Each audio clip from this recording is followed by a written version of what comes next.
Hello, welcome to Daily News from Marja'iyat TV.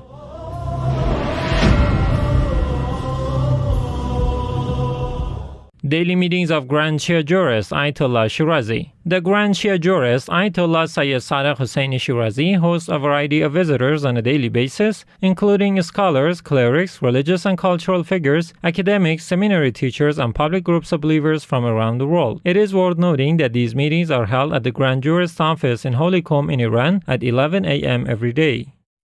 Quranic activists from Isfahan meet with Grand Ayatollah Shirazi. Some members of Jannatul Mahdi Quranic Association in Isfahan met with the Grand Shia Jurist Ayatollah Shirazi in the holy city of Qom in Iran. In this meeting, Sayyid Jafar Shirazi, the son of the Grand Jurist, delivered a speech to these visitors.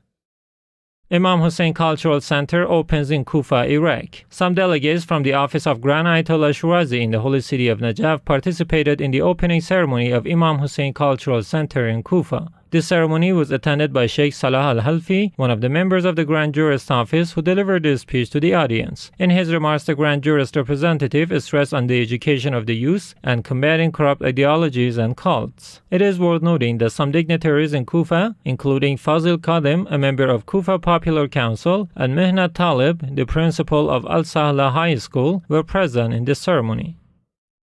Weekly gatherings at Office of Grand Ayatollah Shirazi in Kabul. On last Thursday, the Office of Grand Shia Jurist Ayatollah Shirazi in Kabul, the Afghan capital, hosted the latest round of its weekly gatherings. These gatherings host various groups of cultural and religious figures, as well as public groups of believers. In the latest session of these gatherings, Sheikh Muzaffar delivered a speech on the subject of the relationship between human beings and God. The Office of Grand Ayatollah Shirazi in Kabul hosts visitors every day from 8 a.m. to 4 p.m.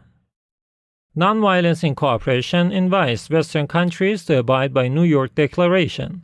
Nonviolence in Cooperation, also known as Free Muslim Association, released a statement to urge the Western governments to abide by the New York Declaration for Refugees and Immigrants. Some parts of this statement reads as follows. The countries of the world celebrate the 18th of December each year as the International Day of Refugees. People who seek to find a country in which they can have a decent life come and sympathize with the dangers of life. The Nonviolence in Cooperation calls on the international community, especially the democratic nations, to reconsider some of their laws and decisions. Laws and practices that violate human rights of immigrants and despise them after they become asylum seekers. The laws that disrupt the situation and the livelihoods of immigrants and alienate them from their communities so that they cannot be integrated with their societies. The Nonviolence in Cooperation believes that such behaviors are a withdrawal from the New York Declaration and all other international legal conventions. Therefore, this incorporation demands the world powers to reconsider their policies with respect to refugees and to issues such as democracy, economy, environment, and climate change that affect immigration.